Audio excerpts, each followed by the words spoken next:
Célébration de la fête de la Toussaint ce jeudi 1er novembre. Dans quelques instants, l'écho de la célébration en Côte d'Ivoire.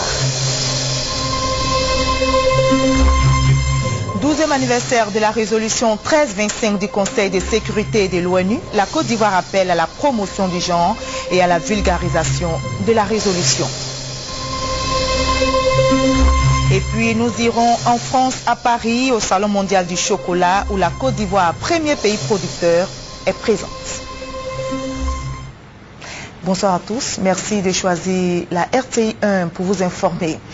Les chrétiens catholiques ont sacrifié à la tradition. Ce jeudi 1er novembre, la fête de la Toussaint a été célébrée. Une fête pour honorer tous les saints connus et inconnus qui ont vécu l'évangile.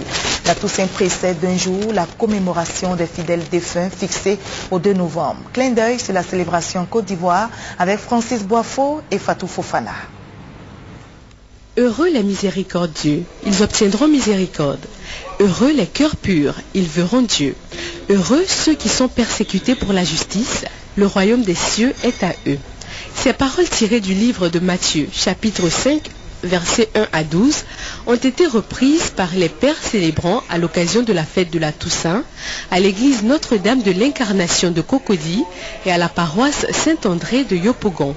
Pour eux, l'évangile de Matthieu appelle à la sainteté et à l'amour du prochain. J'invite mes frères et mes sœurs à s'inscrire résolument dans le chemin de l'amour.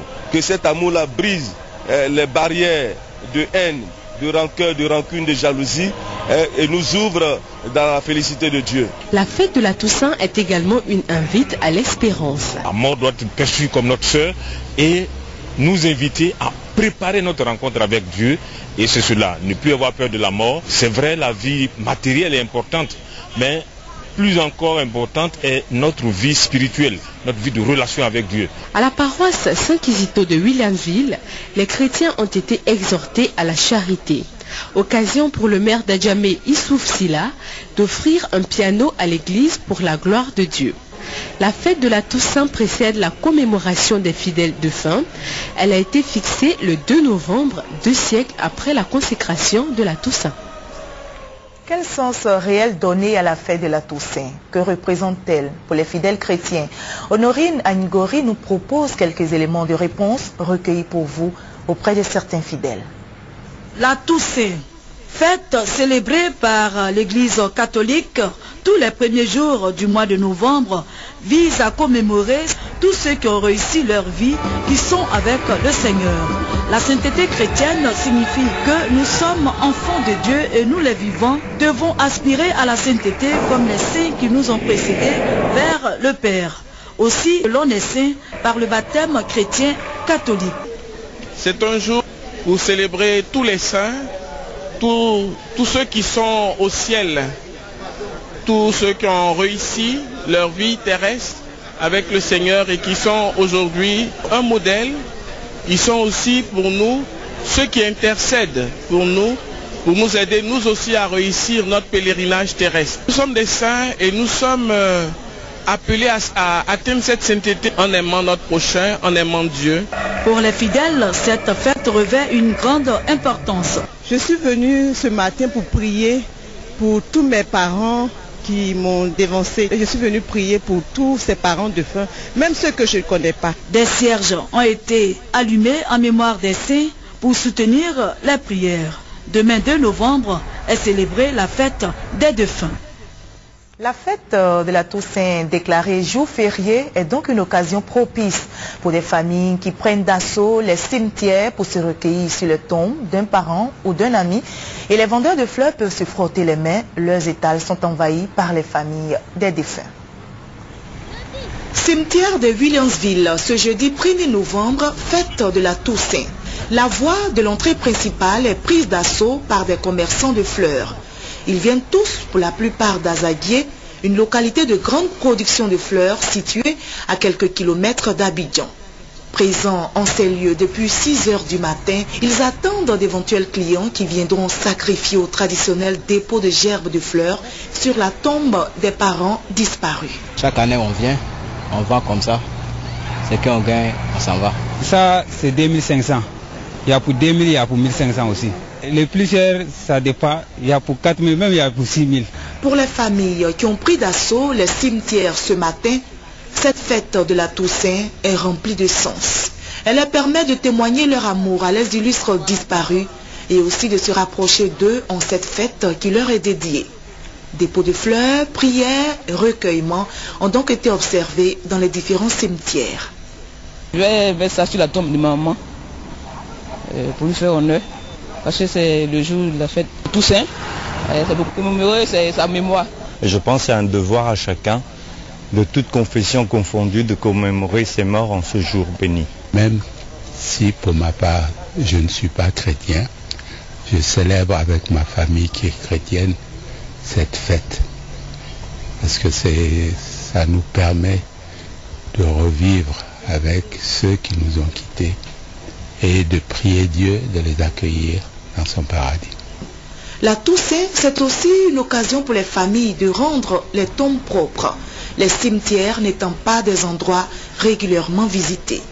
Pour l'occasion, certaines familles elles-mêmes se mettent à la tâche quand d'autres sollicitent les services des jeunes qui sont venus se faire un peu de sous. Il faut souligner que la Toussaint, c'est la fête des saints et non des morts.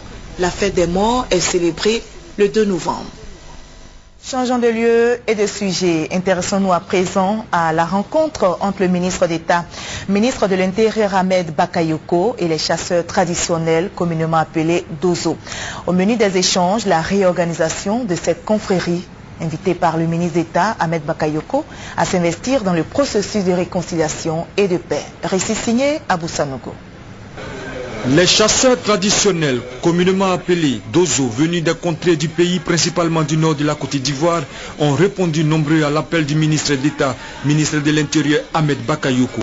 Pour l'occasion, la salle de conférence du ministère d'État, ministère des Affaires étrangères, a refusé du monde. La réorganisation de la confrérie Dozo étant au centre des échanges.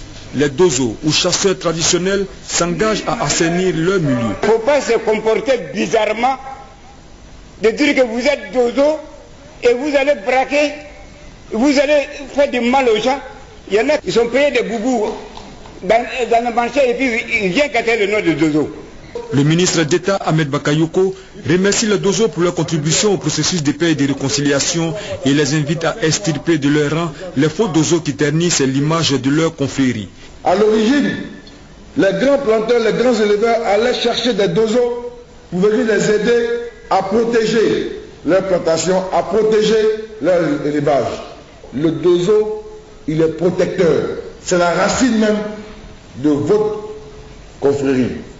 Le président Hassan Ouattara m'a demandé la reprise en main des Dozo, leur organisation, leur sensibilisation et faire en sorte que les Dozo restent dans leur domaine et ne gênent pas la vie des populations. Le ministre d'État Ahmed Bakayoko exhorte l'ensemble des Dozo à l'union, à la solidarité, à la paix et surtout à la réorganisation de leur confrérie. Ils ne séviront plus. La police nationale a mis fin à leurs activités. Des bandits spécialisés dans les braquages et vols des véhicules ont été mis aux arrêts. Ils opéraient avec un arsenal de guerre, selon les responsables de la sécurité nationale. Le témoignage est d'Abou Sanogo. Fin de parcours pour le gang à Diakité Alpha, spécialisé dans les vols de véhicules, braquage, attaque de domicile et de commerce. Diakité Alpha, Koulibaly Oumar, Sissé Bamoussa et Kamara Lassina ont été interpellés par les agents de l'unité d'intervention de la direction de la police criminelle alors qu'ils venaient de voler un véhicule appartenant à l'ambassade des États-Unis en Côte d'Ivoire. Des perquisitions effectuées au domicile de Diakité Alpha et Sissé Bamoussa ont permis de saisir 3 roquettes, un RPG-7, un fusil AK-47 composé de lasers et de lunettes de visée, un gyrophare, outil permettant d'éviter tout contrôle de police et de gendarmerie, et 26 munitions de calibre 7,62 mm. Une enquête est ouverte par les services de recherche de la police criminelle afin de mettre hors d'état de nuire les autres membres du gang en fuite. Diakité Alpha dit Assassino et ses acolytes seront mis à la disposition du parquet où ils répondront de leurs actes. C'était un 31 octobre 2000, le Conseil de sécurité des Nations Unies adoptait à l'unanimité la résolution 1325 relative aux femmes, à la paix et à la sécurité. Eh bien, 12 ans après, qu'en est-il de l'application de cette résolution par les pays membres? La Côte d'Ivoire qui a ratifié cette résolution vient de faire son bilan et il en ressort que le concept genre n'est pas encore bien perçu et la résolution également peu connue. Où en est-on avec la promotion de l'égalité et du genre en Côte d'Ivoire? Quelle est la situation des droits de la femme? Les femmes sont-elles assez représentées dans les instances de décision? Autant de questions auxquelles ont tenté de répondre les experts en genre du ministère de la Famille, de la Femme et de l'Enfant à l'occasion de la commémoration de la résolution 1325 du Conseil de sécurité de l'ONU. Résolution condamnant la violence sexuelle en période de conflit et qui promeut la participation effective des femmes dans les négociations de paix. La Côte d'Ivoire, qui a ratifié la résolution, veut mettre l'accent sur la sensibilisation pour faire passer le message sur le genre qui, selon les experts, n'est pas encore bien perçu. Conséquence, sous-représentation des femmes au poste de décision, inefficacité des mécanismes de protection de leurs droits. Désormais, il faut que les femmes soient vues aux côtés des hommes à compétences égales. Il y en a beaucoup.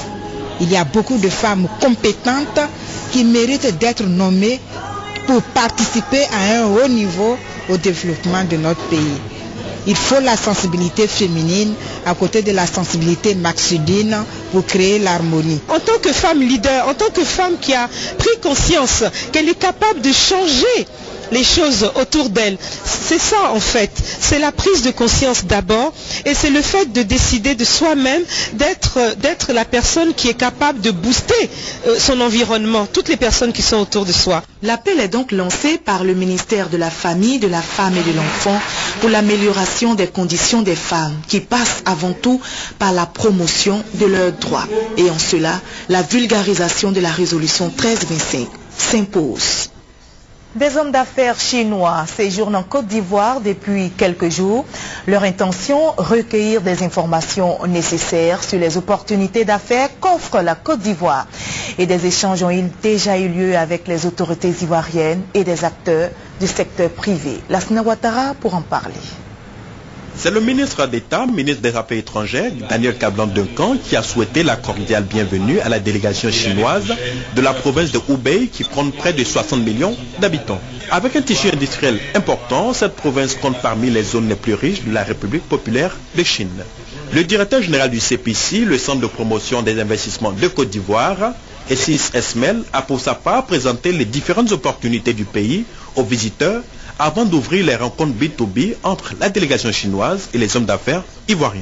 La Côte d'Ivoire marche et il faut que les entreprises ivoiriennes participent à ce genre de forum pour justement saisir ces opportunités de lier des partenaires d'affaires avec le monde d'affaires international qui arrive. On parle du domaine de l'environnement, de l'agro-industrie, des infrastructures, de l'éducation, des logements sociaux, de l'énergie. Voilà les domaines qui sont aujourd'hui intéressés par ce forum aujourd'hui et qui vont permettre à plus de 200 entreprises ivoiriennes aussi de pouvoir échanger avec ces 200 entreprises chinoises. Les représentants de la Chambre de commerce et d'industrie de Côte d'Ivoire et du patronat ont exprimé les attentes du secteur privé tout en espérant concrétiser cette coopération par la signature de nombreux contrats.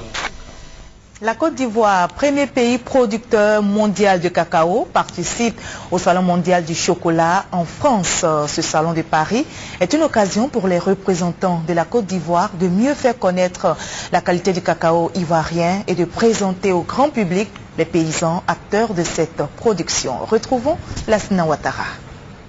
Avec plus d'1 million de tonnes par an, la Côte d'Ivoire, en tant que premier producteur mondial de cacao, est présente au Salon mondial du chocolat. Ce salon se tient à Paris, porte de Versailles, du 31 octobre au 4 novembre 2012. On note à cet important rendez-vous la participation d'autorités ivoiriennes en charge de la filière café-cacao. L'objectif pour nous, c'est de faire connaître beaucoup mieux notre production, les acteurs qui sont nos producteurs et aussi ce que nous avons comme patrimoine culturel. Animation culturelle, dégustation et découverte sont au menu de cette rencontre. C'est l'occasion pour le pays de mieux faire connaître la qualité du cacao ivoirien, les acteurs de cette production et son patrimoine culturel. L'ambassadeur de la Côte d'Ivoire auprès de l'UNESCO, Denise Oufo-Boigny, a été distingué pour son implication dans la promotion du chocolat ivoiriens. Et je voudrais également demander à tout le monde aujourd'hui d'avoir une pensée pour tous les paysans répartis dans le monde entier qui travaillent dans les plantations de cacao et grâce à qui ce salon peut se tenir. La Côte d'Ivoire, dans la dynamique de la paix et de la réconciliation, des festivités pour marquer la journée de la paix ont été organisées dans la région de Mans en présence de quelques membres du gouvernement. Fatou Fofana pour en parler. Le processus de relance économique est en marche en Côte d'Ivoire. Les perspectives de développement du pays s'annoncent bonnes, mais il ne saurait avoir de développement véritable sans les valeurs cardinales comme la paix, la tolérance, le pardon et la réconciliation. C'est pourquoi les fils et filles de l'Ouest montagneux ont décidé de s'inscrire dans la dynamique de réconciliation et de cohésion sociale à travers une grande caravane. Pendant 3 jours, Biankouma, Zouoya, Danané et Mans ont accueilli la caravane de la réconciliation et de la paix. Le ministre d'État, ministre du Plan et du Développement, le docteur Albert Touakus Mabri, est l'initiateur de ces grands moments de rassemblement. Sa représentante, marraine de la cérémonie, a prôné la paix, le pardon et la tolérance. De nombreux fils de la région et personnalités politiques ont assisté à l'événement, notamment les ministres Albert Flindé et Konaté Sidiki. Partout où elle est passée, la caravane de la réconciliation et de la paix a laissé un goût de joie et de bonheur aux populations. De nombreux artistes ont illuminé son passage. Eux, ils ne sont pas contents. Il s'agit des usagers de la route Adaloa. Ils dénoncent l'état de dégradation des routes qui sont également envahies par les ordures ménagères. Et ils décrient enfin le non-fonctionnement des feux tricolores. Thérèse Tapé-Yoboué, récit. Les habitants de Daloa ne sont pas satisfaits en ce moment de l'état de leur voirie dont la dégradation est très avancée par endroits. Au nombre des usagers qui crient leur colère face à la situation figurent en bonne place les automobilistes et particulièrement les taximètres. Il faut qu'ils repassent ça parce qu'on souffre. Il n'y a pas de route. Je veux que le maire puisse arranger les voies. C'est tout. Vraiment, la ville de Daloa n'a pas de route. La route, tout est dégradé. On ne peut pas rouler, nos voitures se cassent, les amortisseurs ne peuvent même pas faire 2 jours. Donc ça n'encourage même pas aux propriétaires de taxis de payer de nouvelles taxis. Le maire intérimaire, Diabaté Karamoko, se défend et précise que les populations seront soulagées dès la fin de la saison des pluies. Vous savez, nous sommes dans une période pluvieuse. La ville de Daloa est sous la pluie d'une manière permanente. Et nous avons décidé, après que le marché soit passé, l'appel d'offres et tout ceci engagé, qu'après la saison des pluies, nous allons commencer à faire le rechargement lourd et la réparation des nids de poules. Il est prévu en effet des travaux de réhabilitation, voire de bitumage, de certains tronçons de la ville, avec le projet ivoirien Banque mondiale pour l'amélioration des infrastructures routières des chefs-lieux de région. Mais en attendant, il a indiqué que l'ONUCI et la mairie sont en train de conjuguer leurs efforts pour boucher dans l'immédiat les nids de poules les plus gênants. Quant au non-fonctionnement des feux tricolores, qui vient encore compliquer la situation, le premier magistrat de la commune dit avoir écrit aux autorités compétentes parce que la mairie n'a pas les moyens d'assurer leur entretien. S'agissant par ailleurs de l'enlèvement des dépôts sauvages d'ordures ménagères, le maire en appelle à la discipline de la population pour faciliter la collecte et le ramassage à partir des poubelles ou des endroits appropriés. Le rang des responsables des consommateurs de Côte d'Ivoire s'est agrandi. Un bureau vient d'être installé à Korogo, dans le nord de la Côte d'Ivoire, par le président national de l'Association pour la protection des consommateurs actifs de Côte d'Ivoire. La mission est claire, défendre les intérêts des consommateurs à l'intérieur du pays. Faisons le point avec Brahima Doumbia. Djamoutene Aboubakar est le nouveau président de l'Association des consommateurs de la région du Koro. Il a été investi par le président de l'Association pour la protection des consommateurs actifs de Côte d'Ivoire, Aprokassi Soumaoro Ben Fali. Cette structure va permettre aux consommateurs de Korogo et sa région de connaître leurs droits face à la hausse des prix des denrées alimentaires et autres produits de consommation. On a fait beaucoup d'actions telles que le carburant, le transport, la viande, les différents produits prohibés. Et avec l'investiture, la mentalité doit changer. Parce qu'on sait maintenant que la population nous regarde. Pour le président de la Procassi, si les consommateurs ont des droits, ils ont aussi des devoirs. Nous allons reprendre notre bâton de pèlerin parce que les 10 000 francs, on comprenait, sur la route, il y avait beaucoup de barrages, les transporteurs dépensaient beaucoup pour arriver à Korogo. Mais aujourd'hui, ces barrages n'existent pas, il n'y a pas de raison que les transporteurs aujourd'hui ne retouchent pas le prix du transport à la baisse. Le président Soumaoro a ensuite annoncé la tenue de séminaires de formation à l'attention des bureaux des associations, des consommateurs des régions du Telogo et du Poro. Des écoles, des centres de santé, la résidence du sous-préfet. Voici autant de réalisations faites par le Conseil général de Boundiali. Pour la remise des clés, plusieurs villages de la région ont été conviés. Et c'était une cérémonie festive, nous rapporte Charles Tatou. Ils sont nombreux les villages dans la région de Boundiali dont les populations ont compris maintenant la nécessité de la scolarisation des enfants. Ce changement de mentalité est à l'actif de l'UNICEF et des ONG avec leur vaste campagne de sensibilisation menée dans la région. Cependant, un autre problème est à signaler, celui des infrastructures scolaires qui se posent encore avec acuité dans les localités. Et le Conseil général de Boundiali n'est pas sans le savoir. Impliqué dans la résolution des problèmes de l'école, il a entrepris plusieurs travaux de réhabilitation et de construction de salles de classe avec bureaux et logements de maîtres.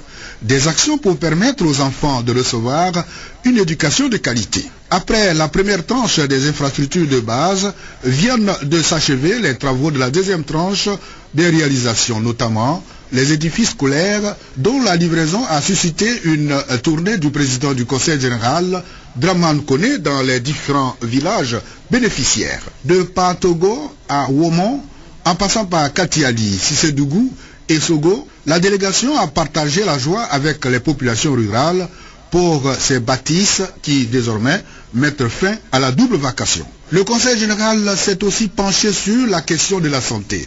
Plusieurs villages, dont Fodio, sont aujourd'hui bénéficiaires de centres de santé.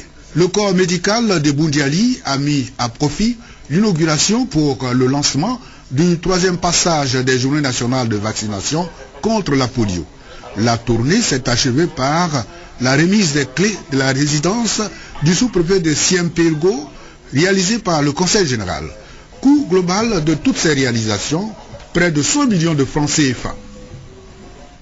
Direction Grand Bassam, la Bissa s'y déroule actuellement au quartier France de cette ville historique de Grand Bassam, inscrite au patrimoine mondial de l'UNESCO. Et au programme de la Bissa, la sortie officielle du roi d'Enzima Kotoko. Sur place à Grand Bassam, retrouvons Victoria Ngouachi. Mardi, un tournant important dans la célébration de la Bissa. C'est la première sortie du roi. C'est aussi la purification de l'Edombolé. Le tam-tam sacré retrouve ses nouveaux habits. C'est véritablement l'entrée en scène des Comlins. Si le roi doit sortir, il faudrait que les femmes combien sortent pour purifier même d'abord où le roi doit aller s'asseoir.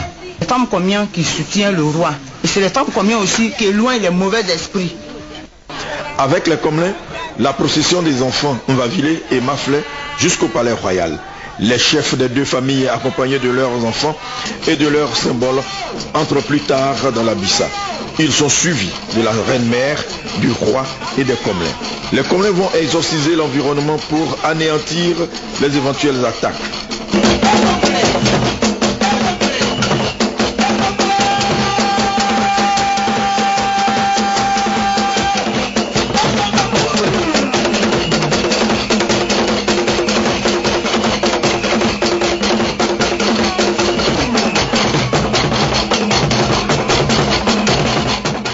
Divers groupes vont magnifier le roi à travers la danse de la Bissa.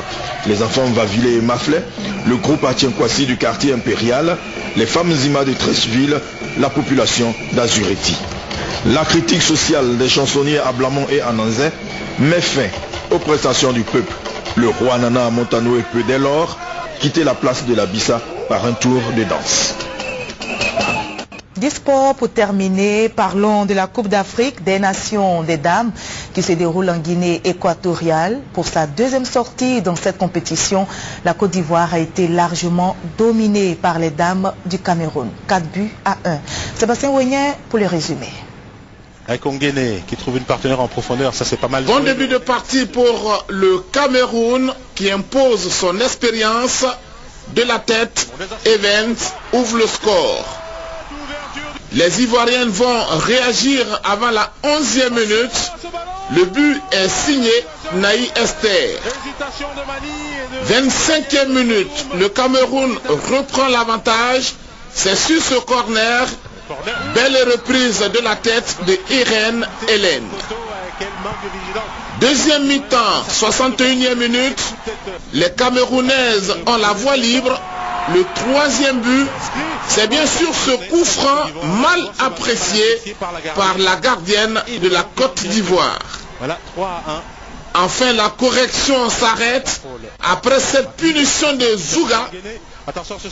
Au prochain adversaire, le Nigeria, la suite de la compétition s'annonce très difficile pour la Côte d'Ivoire. Et c'est la fin de ce journal. Merci de nous suivre à travers le monde. Demain 13h, retrouvez Alvorassa, 20h, Abiba Dambélé Saoué. Merci de votre fidélité à la chaîne qui rassemble.